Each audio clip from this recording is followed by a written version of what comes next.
Së pari, profecia për restaurimin e Egjiptit lidhet me profecinë e Isaias kapitulli 2 vargu nga 2 deri në 4, ku thuhet se të gjitha kombet do të vinë në Sion. Pika kryesore është se edhe Egjipti është objekti i hirit ripërtëritjes të Perëndisë.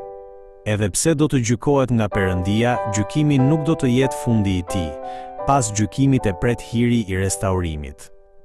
Kjo është e ngjashme me një njeri që, pasi ka vuajtur thellë për shkak të mëkatit të tij, e kupton fajin, pendohet dhe kthehet te Perëndia.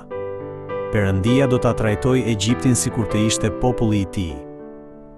Ashtu siç e mbrojti e disiplinoi dhe e stërviti Izraelin, po kështu do ta mbrojë, do ta disiplinoi dhe do ta sprovojë edhe Egjiptin.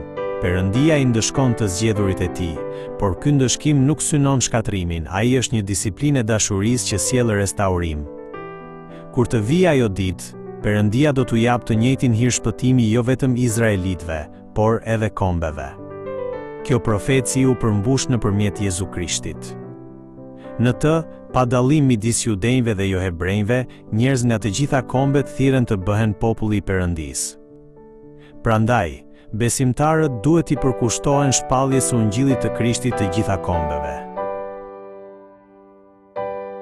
Megjithse në kapitullin 19 Isaia profetizoi restaurimin e Egjiptit, në kapitullin 20 ai shpall fillimisht realitetin e zymt që do ta godas atë.